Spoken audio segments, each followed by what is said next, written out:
simple. What we're gonna do with our hands is interlace your fingers and then squeeze your fingers together. You know, everyone has that like uncle that thinks it's funny and does like the hand squeeze when you're shaking their hand. So you're gonna do it to yourself. Just squeeze your fingers, then move your fingers, squeeze, then move towards the fingertips, squeeze, squeeze, squeeze. Okay, now you're gonna switch which pinky's on the outside. Squeeze, squeeze, move back to the base of your fingers.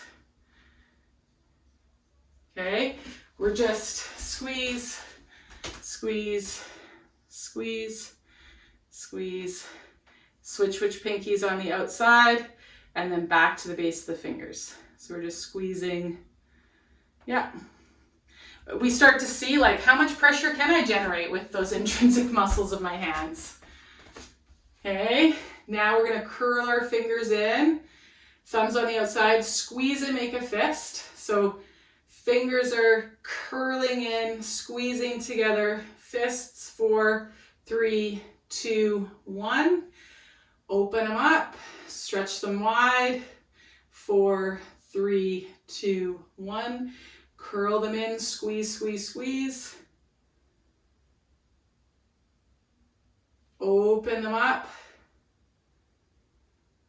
One more time, curl them in. Open them up. Okay, we're gonna come on to our hands and knees.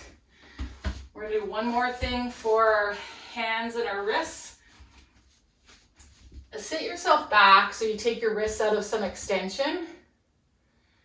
Okay, notice where the weight is in the heel of your hand here, and then shift your hips forward, creasing the wrists more. And notice where the weight goes into the heel of your hand. What I'd like us to do is as we shift the hips back, think about taking the elbow pits and letting them rotate towards one another. So we feel a bit more weight on this inside heel of the hand. Okay, then as we shift forward and crease the wrists, I want you to think about turning those elbow pits in the direction of your fingers.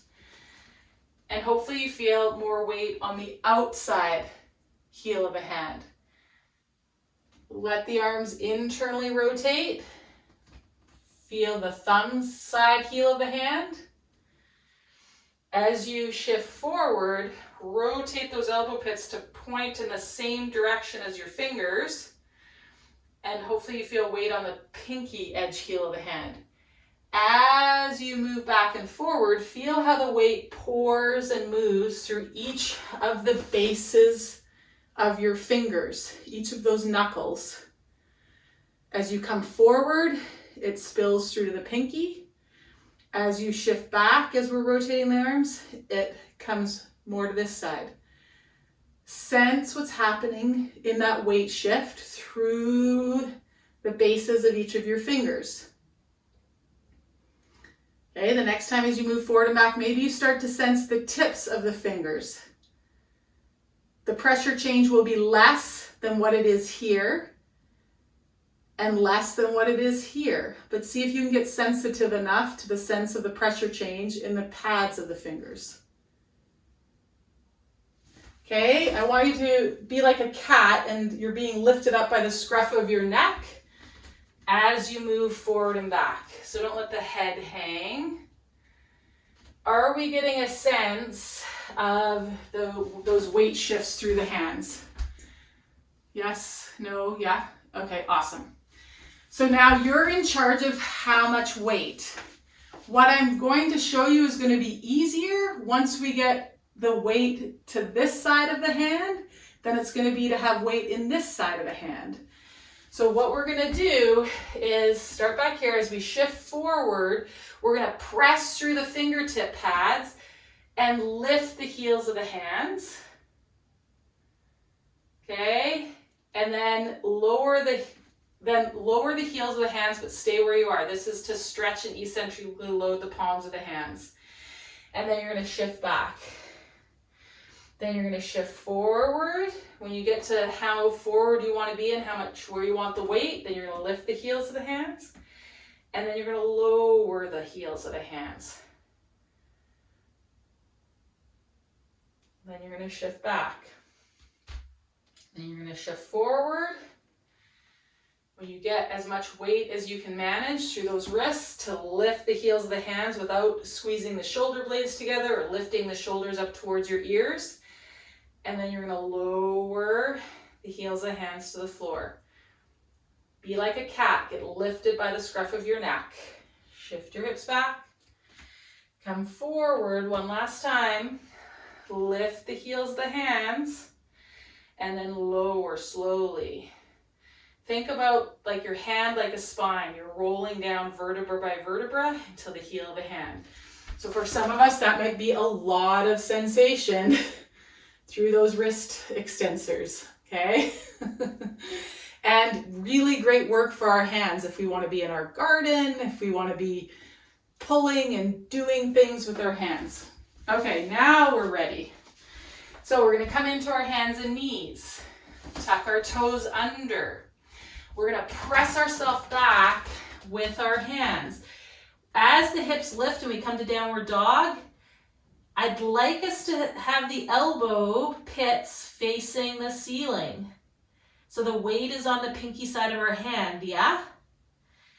Then we're going to lower the hips and find plank. We may need to wiggle and waggle our toes back or walk our hands forward. Once we're in plank, we're going to rotate to the outer edge of one foot. That's going to weight us more on that bottom side. Press the outer edge of the foot, inner edge of that top leg. Press it down. Thighs squeeze together. Top arm reaches up. Side plank. Take that top leg, toe heel it forward. Press it into the ground. Press the outside edge of that bottom leg into the ground. From here, you're going to lower the pelvis, stretching from the outer edge of that bottom foot to the armpit. Press, squeeze the thighs together, lift the hips. Lower the hip, squeeze the thighs together, lift, rotate, bring that hand, spin that foot, step it back plank. Press the hips up, downward dog. Okay, lift the heels and you're going to lower yourself down out into plank. You might need to kind of wiggle and waggle the feet to get the right distance. From here, you're going to spin both heels. That's going to weight us onto that one arm. Press and karate chop the inside and outside edge of those feet. Okay. Side plank here. Now we're going to wiggle that top foot forward. Press down through it. Lower the hip. Watch, keep reaching this arm into the block. Don't let the shoulder come to the ear. Press, press, press, press, press. The hip can lower, the shoulder doesn't have to raise. And then lift the hips. Lower, lift the hips. Sense where the weight moves in your hand as you lower and as you lift. Use it. Move the weight through the heel of the hand, through the base of the knuckles to the fingertip pads. Rotate yourself around. Walk the feet back. Press back, downward dog. Lift or reach the heels. Look between the hands. Find plank. Scruff of the neck, elbows reach back, lower down nice and slow. Hover. When you're ready, knees, thighs, belly, chest.